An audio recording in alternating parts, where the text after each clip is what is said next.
اس حوالے سے میں نے چند ایک چیزیں میں آپ کو بتاؤں گا انٹرفیت ڈائلاگ ہوتا کیا ہے بیسکلی. تو چند ایک مثالوں سے میں آپ کو سمجھا دوں گا انٹرفیت ڈائلاگ ہوتا کیا. اب میں کمپیریٹیو اسٹڈی دوں گا اسلام اور کرسچینٹی کی, کہ آپ تھوڑا سا آئیڈیا ہو جائے گا کہ انٹرفیت ڈائلاگ کیا ہوتا ہے. اسلام اور کرسچینٹی, اور اسی طرح اس میں آپ ہندو فیتھ بھی ایڈ کر لیجیے گا, کیا کیا چیزیں متفق ہیں دونوں کے عقیدوں میں. تو ایک چیز تو متفق یہ ہے کہ دونوں کا خدا کے وجود پر ایمان ہے, کہ خواہ کوئی کرسچن ہے یا مسلمان ہے, دونوں مانتے ہیں کہ خدا موجود ہے, اور دونوں مانتے ہیں کہ خدا ایک ہے. اب یہ کامن چیزیں ہوں گی.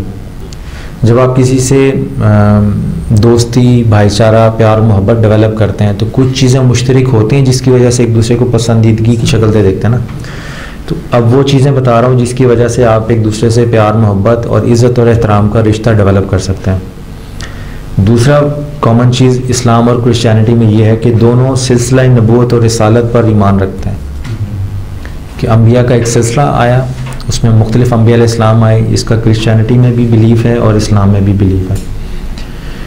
پھر وحی کا تصور اور الہامی کتاب کا وجود, کہ وحی کا کانسیپٹ, جب نبیوں کے سلسلے کو مان لیا تو پھر اس کا نبی کی جو امت کے ساتھ کمیونیکیشن ہوتی ہے وہ تھرو وحی ہوتی ہے, کہ اللہ تعالیٰ نبی تک پیغام پہنچاتا ہے اور پھر نبی اپنے الفاظ میں یا اللہ تعالیٰ ہی کے بتائے ہوئے الفاظ میں اس کو آگے امت تک پہنچاتا ہے. تو وحی کا سلسلہ, اور جب امت تک کمیونیکیشن ہوتی ہے تو یا تو وہ ریٹن میں ہوگی یا وربل ہوگی, اور وہی کتاب ہوتی ہے نبی کی, یہ اس کے احکامات ہوتے ہیں. تو دونوں مذاہب میں اس کا وجود ہے. پھر دونوں مذاہب میں حضرت عیسیٰ علیہ السلام کے وجود کا, کہ وہ ہسٹوریکلی ایگزسٹ کرتے ہیں. ایک ہمارے ہاں نبی کا ہے, ان کے ہاں الوہیت کا ہے, بٹ ان کے وجود کا ہم اقرار کرتے ہیں کرسچینٹی میں اور اسلام میں, اور ان کی عزت و احترام کا بھی ہم اقرار کرتے ہیں. پھر حضرت مریم علیہ السلام کے تقدس اور احترام کا اقرار اسلام میں بھی ہے اور کرسچینٹی میں بھی ہے, بائبل مقدس میں بھی ہے. پھر کرسچینٹی اور اسلام میں نظام جزا اور سزا, یوم آخرت اور قیامت کے وجود کا بھی ہے تصور, یہ دونوں مذاہب میں اندر ہے. پھر فرشتوں کا وجود کرسچینٹی میں بھی ہے اور اسلام میں بھی ہے. پھر احترام انسانیت اور آدمیت, یہ اسلامی تعلیمات کا بھی حصہ ہے اور بائبل مقدس کی تعلیمات کا بھی حصہ ہے. اور دہشت گردی اور انتہا پسندی کی ممانعت, یہ اسلامی تعلیمات کا بھی حصہ ہے اور یہ مسیحی تعلیمات کا بھی حصہ ہے. اور دونوں مذاہب اس پر متفق ہیں کہ اللہ تعالیٰ کی رضا اور اس کی خوشنودی اور اس کی قربت پانی ہو تو سب سے اچھا طریقہ یہ ہے کہ اس کے بندوں کی خدمت کی جائے. یعنی خدمت خلق کے ذریعے اللہ تعالیٰ کی رضا کو پانا, یہ اسلامی تعلیمات کا بھی حصہ ہے اور یہ کرسچن تعلیمات کا بھی حصہ ہے. تو یہ ہیں اتفاقات چند ایک, ورنہ لسٹ تو بہت لمبی ہو جائے گی. انہی میں سے بعض چیزیں جو ہندو مذہب کے متعلق ہیں, آپ اپنی اپنی تعلیمات کے مطابق دیکھیں تو ہندو مذہب میں بھی خدمت خلق ایک بہت بڑی عبادت سمجھا جاتا ہے. اب یہ تو ہیں اتفاقات. اگر آپ کسی سے محلے میں اگر آپ کے کرسچن ہیں, مسلم ہیں, ہندو ہیں, تو یہ باہمی قدریں ہیں, باہمی عقیدے ہیں جس کی بنیاد پر ایک دوسرے کا عزت و احترام کے رشتے ڈیولپ کر کے تو معاشرے میں یا اپنے اپنے علاقوں میں آپ امن قائم کر سکتے ہیں. اور اب ہے جب آپ امن قائم کرنے نکلیں گے اپنے اپنے علاقے میں یا اپنے اپنے لوکیشنز پہ, تو کچھ لوگ آئیں گے اور وہ اختلافات کو بیان کریں گے کہ جناب ان میں تو یہ ہے, ہم میں تو یہ ہے. تو پھر آپ ان کے ساتھ دوستی کیسے جائز ہو گئی, ان کے ساتھ اٹھنا بیٹھنا کیسے جائز ہو گیا. تو وہ چند ایک اختلافات میں آپ کو بتا دیتا ہوں, ٹھیک ہے. اب اختلافات, ایک تو میں نے کہا تھا کہ دونوں مذاہب میں خدا کا وجود اور عقیدہ توحید یعنی خدا کا ایک ہونا, اس پر اتفاق ہے عیسائیوں میں بھی اور مسلمانوں میں بھی.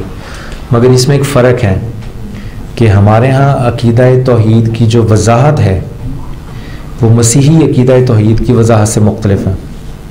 ان کے ہاں تثلیث فی التوحید کا عقیدہ ہے اور ہمارے ہاں پیورلی عقیدہ توحید ہے سورہ اخلاص کی روشنی میں. ان کے ہاں جو عقیدہ تثلیث ہے ٹرینٹی, وہ قرآن پاک نے کلیئرٹی کے ساتھ ریجیکٹ کر دیے, ولا تقولوا ثلاثہ کے تین مت کہو. تو ٹرینٹی کا جو کانسیپٹ ہے وہ قرآن پاک نے اور اسلام نے کمپلیٹلی ریجیکٹ کر دیا. تو ہماری جو کانسیپٹ یعنی وحدانیت کا جو اسلام کا تصور ہے اس میں تثلیث نہیں ہے. جبکہ مسیحیت میں جو وحدانیت کا کانسیپٹ ہے اس میں ٹرینٹی اور تثلیث کا کانسیپٹ ہے. تو یہ کلیش آ گیا. اب ان کا عقیدہ توحید اسلام کا کفر ہو گیا اور اسلام کا عقیدہ توحید مسیحیت کا کفر ہو گیا. یہ فرق سمجھ گیا؟ یعنی آپ کے مذہب میں جو کفر ہے وہ میرا ایمان ہے اور جو میرا ایمان ہے وہ آپ کے مذہب میں کفر ہے. اتنا شدید کلیش آ گیا. پھر دوسرا عقیدہ اسلام میں حضرت عیسیٰ علیہ السلام کی جو ذات ہے وہ صرف نبوت اور رسالت تک ہے. وہ نبی تھے اللہ تعالیٰ کی مخلوق تھے اور اس کے رسول بن کے آئے تھے. جبکہ کرسچینٹی میں حضرت عیسیٰ علیہ السلام جو ہے یہ ڈیوائن انکارنیشن تھا, الوہیت مسیح, یعنی وہ خود خدا زمین پر آیا اور اس میں ابن خدا کا کانسیپٹ بھی ہے. اور پھر تثلیث کا جو تھرڈ آرٹیکل ہے اکنوم وہ بھی اس میں شامل ہے. تو کرائسٹ کی جو کرسچن ایکسپلینیشن ہے وہ اسلامک ایکسپلینیشن کی بالکل اپوزٹ ہے. ہم ان کو نبی اور رسول مانتے ہیں جبکہ کرسچینٹی میں وہ خدا کا خود خدا ہے, خدا تثلیث کا ایک دوسرا رکن ہے اور ابن اللہ. ان تینوں کانسیپٹس کو قرآن پاک نے کلیئرٹی سے ریجیکٹ کر دیا. پھر ایک اور ہے کہ قرآن پاک میں اسلام میں توریت, زبور اور انجیل کا ذکر ہے. پڑھتے ہیں کہ نہیں پڑھتے آپ؟ ٹھیک ہے نا.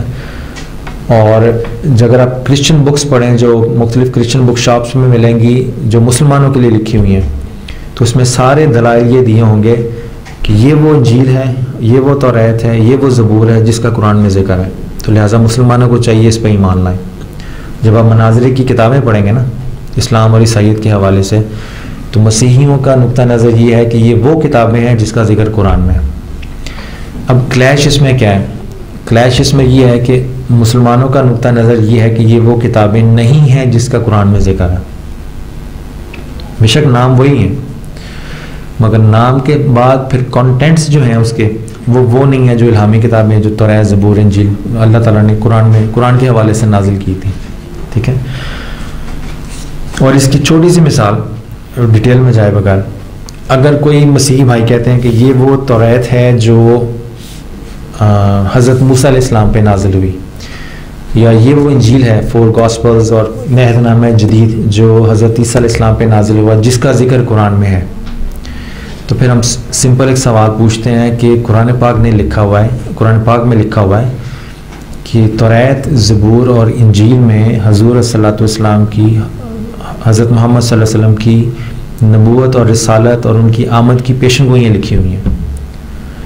تو اگر تو یہ وہی کتابیں ہیں جس کا قرآن میں ذکر جن کی خبر قرآن میں ہے تو پھر اس کے اندر حضور صلی اللہ علیہ وسلم کی بشارت اور رسالت کی خبر بھی ہونا چاہیے. جبکہ یہ انٹائر کرسچن تھیولوجی میں ہے کہ اس کے اندر ہولی پروفٹ کا کوئی ذکر نہیں ہے. یہ کلیش کے پوائنٹس بتا رہا ہوں. اس کا آگے آپ کو انٹرفیٹ ڈائلاگ میں فائدہ کیا ہوگا ان چیزوں کا جاننے کا وہ میں آپ کو ریلیٹ کر دوں گا. اسی طرح اسلام کا اور کرسچینٹی کا ڈفرینس یہ ہے کہ ہم حضور صلی اللہ علیہ وسلم کی نبوت اور رسالت پر ایمان رکھتے ہیں, حضرت محمد صلی اللہ علیہ وسلم کا. کرسچینٹی میں ان کو فالس پروفٹ سمجھا جاتا ہے, معاذ اللہ استغفر اللہ. کرسچینٹی کے مطابق ہولی پروفٹ محمد یہ سچے نبی نہیں ہیں. اگر کوئی کرسچن حضور صلی اللہ علیہ وسلم کو سچا نبی ڈکلیئر کر دے تو وہ کرسچن ہی رہتا. تو مسیحی عقیدے کے ایمان کا حصہ ہے کہ وہ ہولی پروفٹ کو سچا نبی نہ سمجھے. اگر وہ نہ سمجھے تو مسیحی رہتا ہے, اور ہمارے ہاں اگر کوئی سمجھ لے تو وہ مسلمان ہو جاتا. تو اب ایک جملہ یاد رکھیے گا, کرسچینٹی کا جو کفر ہے وہ اسلام کا ایمان ہے, اور اسلام میں جو کفر ہے وہ کرسچینٹی کا ایمان ہے. تو اختلافات چھوٹے نہیں ہوئے, پھر بہت بڑے بن جاتے ہیں. یعنی اگر آپ ان کے ایمان کو فالو کریں تو اپنے مذہب سے نکل جائیں گے, اور اگر آپ ان کے ایمان کو فالو کریں تو ادھر سے نکل جائیں گے. اس حد تک شدید اختلافات ہیں. پھر اس کے بعد نجات بذریعہ شریعت الہی ہے اسلام کے اندر اور فضل الہی ہے. مگر کرسچینٹی میں یہ ہے کہ وہ مسیح تشریف لائے, صلیب پر چڑھ کے گناہوں کا کفارہ دیا اور تمام انسانیت کے لیے آگے راستے کھول دیے. اسی طرح موروثی گناہ کا تصور ہے, اسلام نے اس کو ریجیکٹ کر دیا, کرسچینٹی میں ہے اس کی فاؤنڈیشن کے طور پہ. اب یہ ہے جب آپ کامنالٹیز کے اوپر پیار, محبت, عزت اور احترام کے رشتے ڈیولپ کر کے مارکیٹ میں جائیں گے یا اپنے محلے میں جائیں گے امن قائم کرنے کے لیے, تو آپ کے بعض احباب بعض بزرگ آئیں گے اور ان اختلافات کی بات کریں گے جو میں نے ابھی آپ کو بتایا کہ ان کے ساتھ ہمارا تو یہ اختلاف ہے، تو آپ کیسے ان کے ساتھ مل بیٹھ کے امن کی باتیں کرتے ہیں؟ تو کیا جواب دیں گے اس کا؟ جو اتفاقات ہیں، اگر آپ اتفاق کو مانتے ہیں کہ وہ بھی ایک خدا کے ماننے والے ہیں، میں بھی ایک خدا کا ماننے والا ہوں، تو جب ان کی بات آپ نے مانی اتفاقات میں، تو اپنے مذہب کے دائرے سے تو نہیں نکلے، اپنے مذہب کے دائرے کے اندر ہی قائم رہے نا۔ مگر جب آپ اختلافات کی بات کرتے ہیں تو ایک ہی آپشن ہے، یا اپنے مذہب پہ قائم رہیں یا ان کی بات مانیں۔ جی سر، سب سے بڑا مذہب جو ہے وہ انسانیت کا ہے۔ انسانیت کا مذہب ہے، اچھا میں اس سے ذاتی طور پہ اتفاق نہیں کرتا۔ آپ کو کس نے بتایا کہ سب سے بڑا مذہب انسانیت کا ہے؟ عقل سے ہی، ٹھیک ہے نا؟ انسانیت کے حوالے سے، انسانیت کے حوالے سے ظاہر بات ہے کہ کسی بھی مذہب کا انسان ہے، اگر وہ ایکسپوز کے ہم روڈ پہ جا رہے ہیں، ایکسیڈنٹ بھی ہو جاتا ہے، بے شک وہ مسلم ہو عیسائی ہو، ہم یہ نہیں اس سے پوچھیں گے یار تم مسلمان ہو، تم عیسائی ہو، تم ہندو، ہماری یہ کوشش ہونی چاہیے کہ ہم اس کو اٹھائیں اور ہاسپٹل تک لے کے جائیں، اس کی جان بچائیں۔ اس عمل کو، اس لیے انسانیت جو ہے نا وہ سب سے بڑا مذہب ہے۔ میں وہی تو گزارش کر، اس کا بانی کون ہے اس مذہب کا؟ اس کا بانی کوئی بھی نہیں ہے، تو میں وہی تو بتا رہا ہوں نا۔ یہ جو سوچ ہے نا کہ انسانیت سب سے بڑا مذہب ہے، ہمیں مسیحی یا مسلمان ہونے کی بجائے انسان بن کے سوچنا چاہیے، یہ بذات خود شیطانی سوچ ہے۔ کیوں؟ اس سوچ نے آپ کو اپنے مذہب سے تو علیحدہ کر دیا نا کہ آپ انسان بن کے سوچیں۔ تو آپ کے مذہب نے کب منع کیا کہ آپ بحیثیت مسیحی یا مسلمان اس کی مدد نہیں کر سکتے؟ تو why not think as a Muslim, why not think as a Christian, why not think as a Hindu? Hindu مذہب میں، مسیحی مذہب میں یا مسلمان ہمارے جو مذہب میں اسلام میں کب منع کیا گیا کہ آپ یہ کام نہ کریں جس سے ہمیں خطرہ پیدا ہو گیا کہ ہمیں انسان بن کے سوچنا چاہیے؟ آپ اکثر دیکھیں گے یہ ڈسکشن ہوتی ہے کہ جی انسان کو انسان بننا چاہیے، مسلمان یا مسیحی بعد میں بننا چاہیے۔ یہ سوچ بذات خود میں سمجھتا ہوں کہ یہ غلط فہمی کا نتیجہ، اس لیے کہ اگر آپ اپنے مذہب پر عمل کریں تو اچھے انسان بن سکتے ہیں۔ اچھے انسان بننے کے دو طریقے ہیں، یا آپ اپنی عقل سے فیصلہ کر لیں کہ اچھا کیا ہے برا کیا ہے، یا خدا کے بنائے ہوئے طریقے پہ چل کے سمجھ لیں۔ تو جو آپ نے اپنی عقل سے ڈیسائیڈ کرنا ہے وہی آپ کتاب میں پڑھیں گے۔ فرق صرف اتنا، یہ سوچ اس لیے ڈیولپ ہوئی کہ کتاب میں تو موجود ہے، اس کے بتانے والے آگے ویک ہیں، تو بتانے والوں نے اس طرح سے بیان کیا جس سے نفرت پیدا ہوگی، یا بتانے والے نے خود کتاب نہیں پڑھی مگر منصب پہ بیٹھا ہوا ہے۔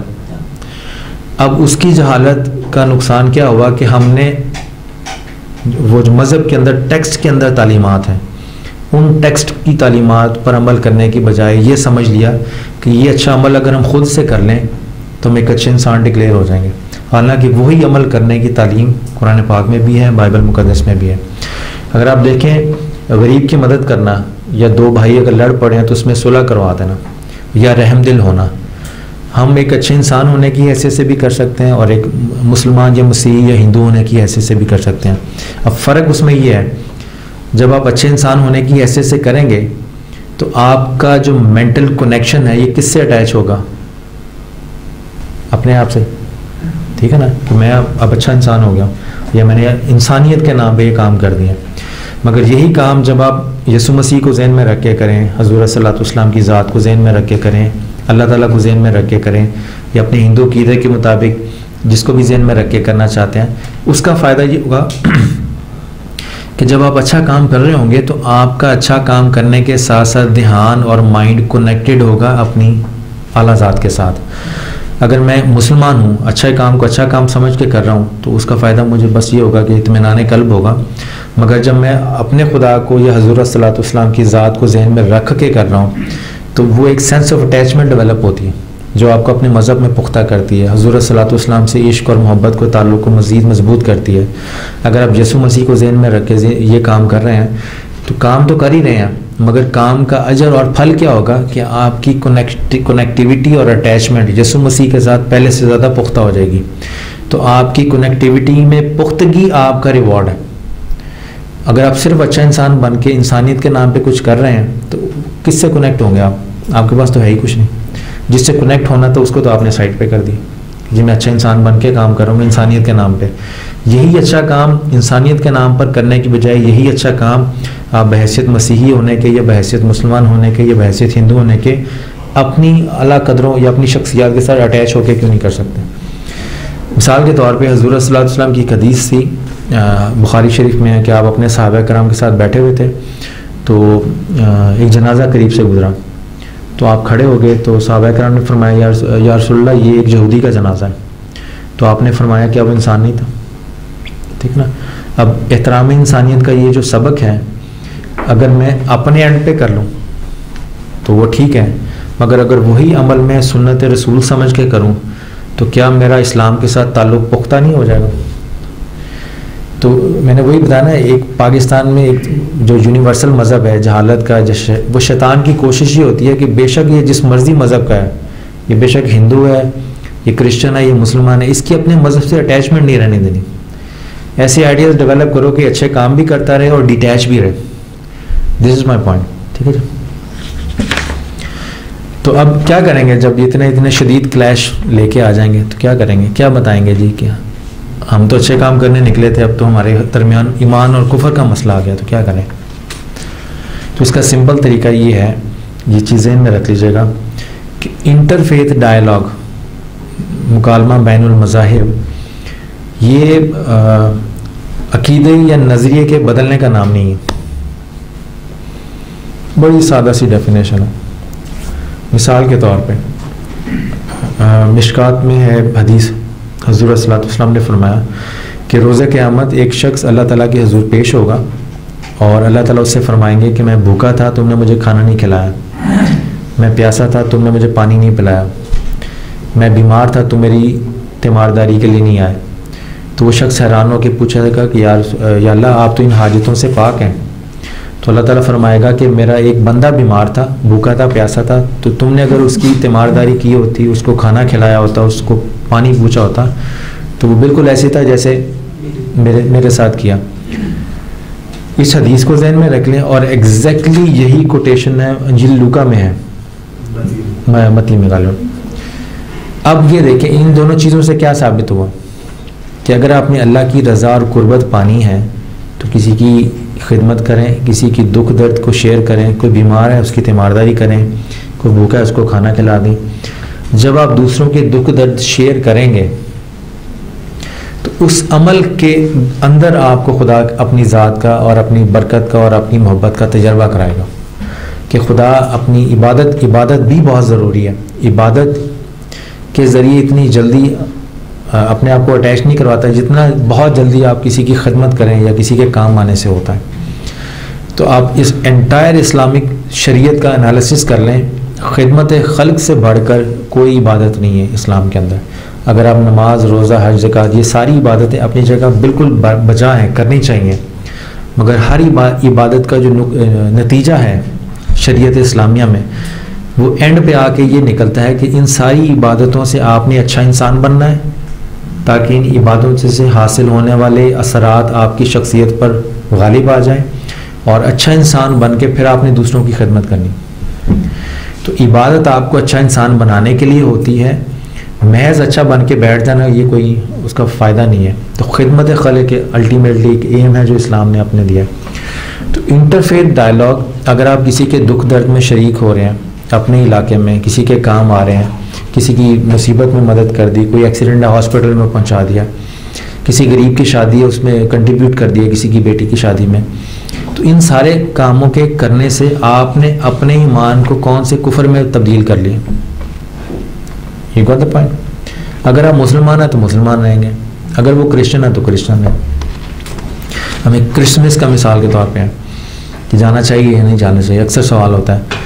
تو مجھے یہ بتائیے حضرت عیسیٰ علیہ السلام کی پیدائش مسلمان کے لیے افسوس کا باعث ہے؟ خود قرآن پاک میں ہے کہ سلام ہو اس دن جس دن میں پیدا ہوا.